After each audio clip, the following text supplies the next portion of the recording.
The Tight Five. All right. 5 separate sporting topics, roughly a minute there or thereabouts on each when this happens. Yeah, kick it. Get on to the next one. Lisa Carrington, 6 goals. I was on with Duncan Garner on his podcast, the editor-in-chief podcast for MediaWorks today. I was on that podcast with Duncan, and he posed the question, is she our greatest ever Olympian? Lachlan, you're going to answer that. Alex Paulsen to Auckland FC. I agree with Miles. This is great. This is brilliant. This stokes the rivalry. And also, Miles made a great point. Hey, Phoenix, you took the money. You're quite happy to take the $4 million, most you've ever got for any player. So now you can't turn around and bitch about the fact that he's playing at a club that you wish he didn't go to. Tohu Harris and that interview. Are you amazed, Lachlan, that this injury has bugged him as bad as that since last July? Can we get another year out of the Warriors captain?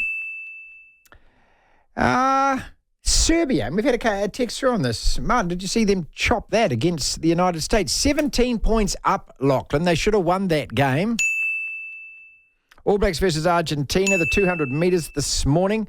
Your man, Noah Lyles, he had the flu. He had COVID, didn't tell anyone. NPC Rugby, we've got a lot to talk about. Let's kick it, though, with Alex Paulsen, since we've been talking about that in the previous hour. What are your thoughts, mate? I mean, do you like, are you bugged by it? Do you think it's dirty, Paul? What? No. I think that the Wellington Phoenix fans need to grow up and get over it. This is business, this is football. Now, I understand that it looks dodgy, but the thing is, if you'd done your research and your due diligence, all of you lawmakers and rule makers and head honchos at the Wellington Phoenix, then you would have sat there and gone, look, let's be honest with ourselves here. There's a very good chance that he gets loaned back to Auckland FC. Okay, so let's just play 2 plus 2. Who are you selling him to? Bournemouth. Bill Foley. Well, Bill Foley, yes, who owns Bournemouth. Yeah. And who else does he own? He owns Auckland FC. Exactly. Okay, so if you add that to, is there a possibility that he may end up at Auckland AFC? I'd probably put a 2 beside that as well. And then now what we've got is we've got the 4. People talked about it as soon as he went to Bournemouth. They're like, hold up, exactly right. Bournemouth are owned by Bill Foley. He owns Auckland FC. That's right. We can see what's happening here. So if we can see it, I'd like to think the Phoenix can absolutely see it. And if they can see it and still went, screw it, we don't care. We'll take the $4 we'll million. take the money. Yeah. Then you have nothing to complain about. Absolute zero to complain about. Tohu Harris. I think he's Lionheart. I love this guy. Have always loved him as a player. He is one Warriors player who you can never accuse of not being committed for 80 minutes every time he plays. Yes, he's bandaged up. Yes, he plays with injuries. Were you amazed that this thing has been bugging him like that? I mean, how painful is that wrist injury? How niggly is that when you can't open a door handle? Well, that means when you're driving a car, it's bugging. That means that every minute of every day of everything you do, that thing is just biting away at you. Yeah. And so you're on a rugby league field where guys are running towards you and you've got to make tackles. With a wrist that can't open a door. Can't open a door. Yeah. So again, it raises a lot of questions, doesn't it? Is it okay to have pain-numbing injections so you can play? I don't know. I guess it's based on the situation. Like if the you Warriors... can't play without them, right? You can't play without them. Now, if the Warriors were solidly in the 8, pushing for the top 4, were potentially in that premiership winning bubble the way they were last year, you'd be more accepting of it because you know that the pain, when I say you, I mean Tohu Harris, as a person, you sit there and go, well, the pain is kind of worth it. That's obviously what happened last year. Yeah. And so for this year, though, it's just like, no, I can't do it. But also, as he wants another year as well, let's be honest. Yeah. The Warriors as well need to sit there and go, we're doing the right thing by him and his, it's not exactly a head injury. It's not like consistent concussions, which will seriously affect your life later on. I mean, you can probably get by with a bung wrist for the rest of your life by comparison. But if you're the Warriors and you're Andrew Webster, do you feel good about that? Do you feel good about playing it? But I know he's key. He's your captain. He's so important to your success, or the success you want. But listening to him, I bet that he's one of those guys that if you asked him, are you okay to play? He'll go, yeah, I'll play. As opposed to eventually it got to the stage where it was affecting the way that he played. And if that guy, to me as a player, not that I've ever been one, but to me as a player, you'd want to play, but if your injury is such that it handicaps you, so instead of being a 10 out of 10 or a 9 out of 10, you're a 6 or a 5 out of 10, well, at that stage, then you might be affecting the team. And so that probably takes over in terms of your decision-making process. Yeah. Great interview with that guy. I say that, I'm not patting myself on the back. A great interview because you ask him the questions and he's so thoughtful and he's so honest. I really like him. I like him as a player. I like him a lot. Some part of that question, percentage chance the Warriors have in winning the next 4 games? All 4? All 4. Oh, 5%.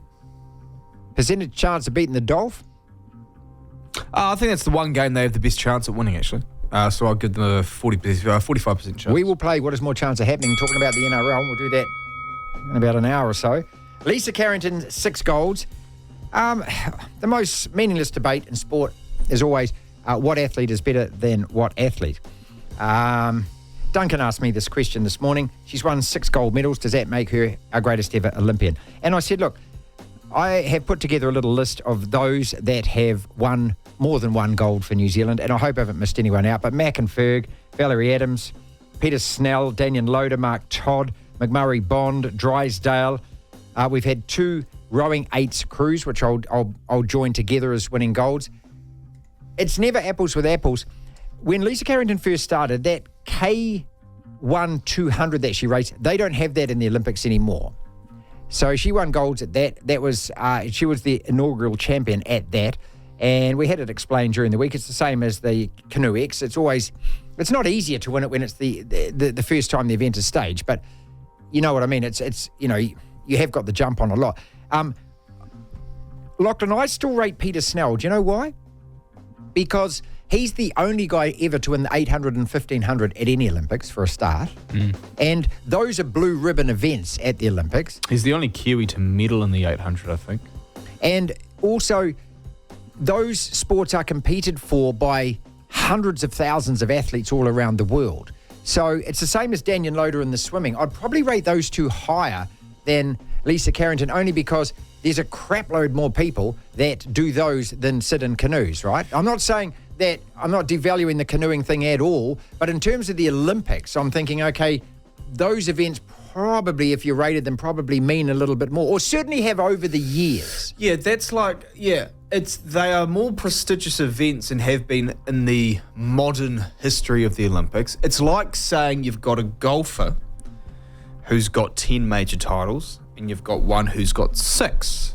Let's say 7. The bloke who's got 10 has more majors but has never won a Masters. The bloke who's won 6 has won all 4. Ah, okay. Right. So which one of those is greater? And it's down to how you measure it. What are your own prerequisites? Okay, so like for me personally, whoever's got the most golds, that's our greatest Olympian. But I agree with you. There's something to be said for someone like Daniel Loader or Peter Snell, who won gold medals in events that New Zealand aren't known to be good at, and the rest of the world very much are. The depth of competition is incredible. Yeah, I always look at Nick Faldo, who's got 6 major golf championships to his name, 3 British and 3 Masters. And I reckon that if you're going to pick, I think that's even better than having 2 of each of those and 1 of the PGA and 1 of the US Open, because those to me are the 2 most prestigious of the 4 majors.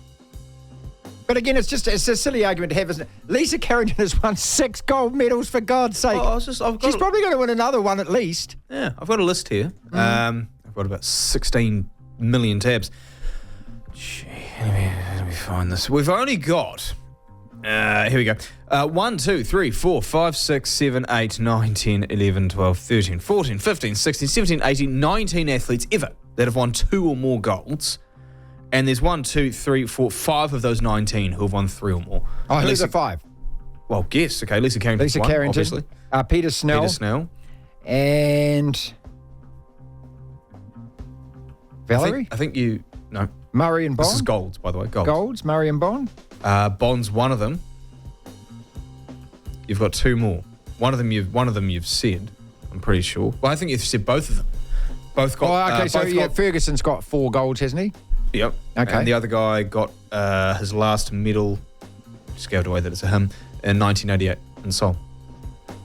So that would be... what sport is he? I should know who this person actually is. Oops. Oh, he's also a canoeist. Well, is it McDonald? Yeah. Okay. There you go. So those are the 5. Okay, well, I suppose in terms of that, there's your argument. Those are our greatest Olympians. All right. NPC tonight, not fit for purpose, or are you... apparently, because Mark Robinson and New Zealand Rugby told us that last year, and I can't imagine that'll lie. Well, we got Neil... What have they done to fix it, by the way? They said a year ago... No, they've gone to San Diego, and they've shaken a lot of hands, and they met a guy that sells shoes. So he sits there and he spouts out that, it's not fit for purpose, we've got to fix it. Well, what have you done over the last year? Because he said that ahead of the NPC last year. He said it before it started. Yeah, that's right. So in the last 12 months, what have you done? He's just let it continue to fester in its own... Crickets. 0 is what you have done since then. Finally... the 200 metres. Won by a Botswana man, Letsili Tebogo. I hope I pronounced that right. He won it in a canter at the end, 200 metres. He won it with 19:46. And your boy, Noah Lyles, got carried off the track afterwards. He was the guy doing the strut. I'm going to be the 100, 200. No one's done that since Usain Bolt. Going to be me. COVID. He said he had COVID. Did you see what he did when he ran out to his lane? He's amping up the crowd. He's waving. He's jumping around before he actually takes his lane, before they actually start. He's a real showman. I tell you what, when I had COVID, I was in bed. So were you. Oh, I'm not complaining. The point is, I'm watching it back now, actually. The point is, he knew he had COVID, didn't he, beforehand? Or he knew he was sick because he probably didn't feel great. So he still did well to get bronze. But, I don't know, should you be racing? Well, shouldn't you be? I mean, hello, aren't you meant to declare that? Aren't you meant to tell people? Yeah, well, you go out there and you might infect the whole bloody stadium. He got beaten by an American as well, who got silver. Yeah. So.